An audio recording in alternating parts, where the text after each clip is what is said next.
महाराष्ट्रामध्ये येत्या काही दिवसांमध्ये बकरी ईद साजरी केली जाणार आहे आणि याच सणाच्या पार्श्वभूमीवरती आता आज महाराष्ट्र सरकारने एक शासन परिपत्रक काढलेलं आहे, ज्याच्यामध्ये गोवंशाची हत्या करताना कोणी आढळलं किंवा त्या संबंधित गुन्ह्यांमध्ये कोणी सामील झाल्याचं आढळलं तर त्या सगळ्या लोकांवरती संघटित गुन्हेगारी कायदा म्हणजेच मकोका कायद्याअंतर्गत कारवाई केली जाणार आहे। दुसरी महत्त्वाची गोष्ट काय आहे की ज्या महानगरपालिका असतील, नगरपालिका असतील, नगरपरिषदा असतील किंवा ग्रामपंचायती असतील, या सगळ्या क्षेत्रामध्ये ग्रामपंचायतींना अधिकार देण्यात आलेले आहे की तुमच्या क्षेत्रामध्ये जर कुणी गोवंशाची कत्तल करत असेल तर ते तपासा आणि त्यातून त्या संदर्भातली कारवाई करा।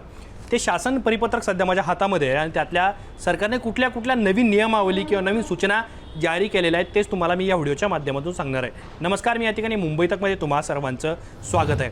तर सगळ्यात पहिला मुद्दा, सरकारने जे शासन परिपत्रक काढलेलं आहे त्याच्यामध्ये सरकारचं म्हणणं काय आहे, संबंधित सर्व महानगरपालिका, नगरपरिषदा, नगरपालिका, नगरपंचायती तसेच सर्व जिल्हा परिषदा, पंचायत समिती, ग्रामपंचायत व त्यांच्या कार्यक्षेत्रातील अनधिकृत तथा विनापरवाना कत्तलखाने शोधून त्यांच्यावरती नियमोचित कारवाई करावी।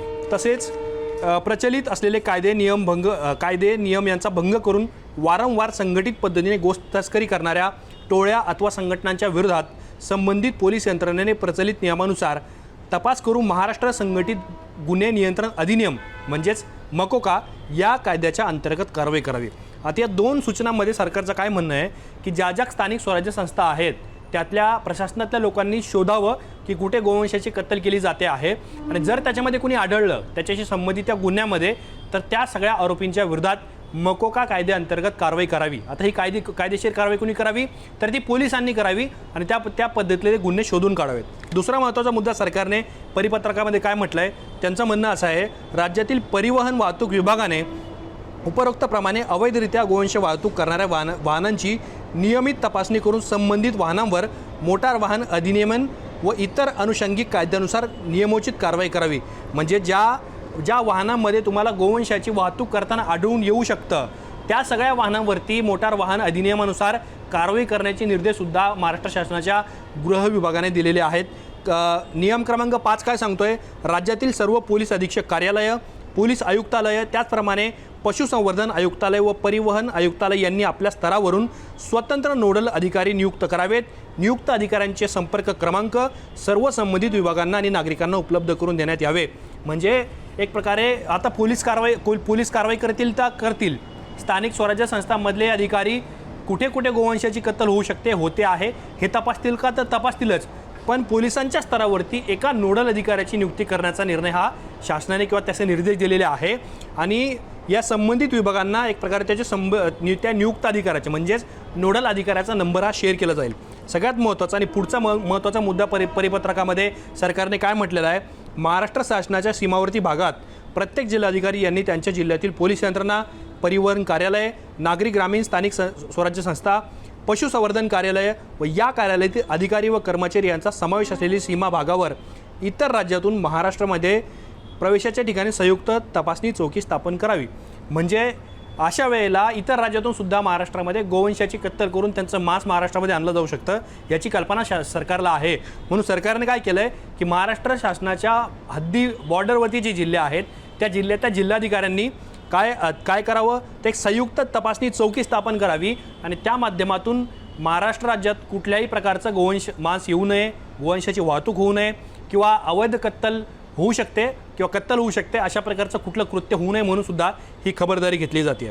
सातवा महत्त्वाचा मुद्दा याच्यामध्ये काय आहे, राज्यातील सर्व संबंधित विभागांनी संयुक्त भरारी पथके स्थापन करून अवैध गोवंश वाहतूक करणाऱ्या बेकायदेशीर कत्तलखाने यावर कारवाई करावी। म्हणजे एक प्रकारे या प्रकरणाशी संबंधित जे विभाग आहेत म्हणजे पोलीस विभाग असेल, कलेक्टर असेल किंवा पशुसंवर्धन विभाग असेल आणि आणखी काही विभाग असतील, या सगळ्या विभागांनी संयुक्त भरारी पथक स्थापन करावं व गोवंश वाहतूक व बेकायदेशीर कत्तलखाने यांच्यावरती कारवाई करावी। म्हणजे एक प्रकारे आता पोलिसांच्या यंत्रणेच्या पलीकडे सुद्धा एक संयुक्त भरारी पथक एक प्रकारे स्थापन केलं जाईल आणि गोवंश हत्या करणारे किंवा गोवंशांची वाहतूक करणारे बेकायदेशीर यांच्यावरती कारवाई केली जाणार आहे। सगळ्यात शेवटचा आणि 8वा महत्त्वाचा मुद्दा काय आहे, गोवंशाचे जतन व संवर्धन प्रभावीपणे करण्यासाठी डायल 112 या हेल्पलाईन क्रमांकावर गोतस्करी, गोवंश जनावरांची अवैध वाहतूक, अनधिकृत कत्तलखाने या अनुषंगाने तक्रारी प्राप्त झाल्यानंतर संबंधित पोलीस यंत्रणेने उक्त तक्रारीवर आवश्यक तात्काळ कारवाई करावी। म्हणजे सरकारचं म्हणणं काय आहे की जर 112 या क्रमांकावरती जर कोणी तक्रार दिली की बाबा संबंधित अशाच्या ठिकाणी असं काही कृत्य घडतं आहे, तर तिथे तात्काळ कारवाई करणं हे पोलिसांना किंवा संबंधित यंत्रणेला आता आवश्यक असणार आहे. त्यामुळे सुद्धा या सरकारच्या या नव्या आपण ज्याला म्हणत परिपत्रकाकडे पाहणं अत्यंत महत्त्वाचं ठरणार आहे. कारण पुढच्या आठवड्यामध्ये बकरी ईदचा सण साजरा केला जाणार आहे. अनेक मुस्लिम संघटनांनी गोवंशाची हत्या न करण्याचं आवाहन केलेलं आहे. काही ठिकाणी बोकडांची खरेदी वाढलेली आहे. त्यामुळं अनेकदा या प्रकरणावर सुद्धा चर्चा होत असते. आता बंगालमध्ये बकरीच्या याच्यावरून सुद्धा चर्चा सुरू झाली आहे. कारण तिथले मुख्यमंत्री शुवेंदू अधिकारी यांनी सुद्धा याबद्दलचे नियम शासन निर्णय एक प्रकारे कडक केलेले आहेत. आणि महाराष्ट्रामध्ये सुद्धा ज्या वेळेला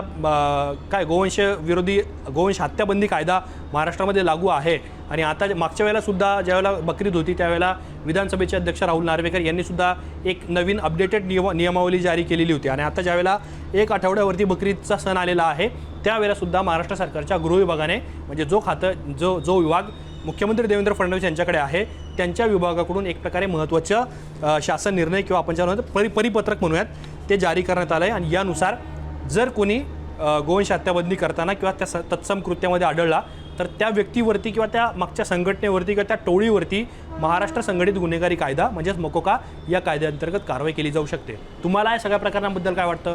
तुमची मतं आम्हाला कमेंट बॉक्समध्ये नक्की सांगा. असेच माहितीपूर्ण व्हिडिओ पाहण्यासाठी मुंबई तकच्या यूट्यूब चॅनलला सबस्क्राईब करायला विसरू नका.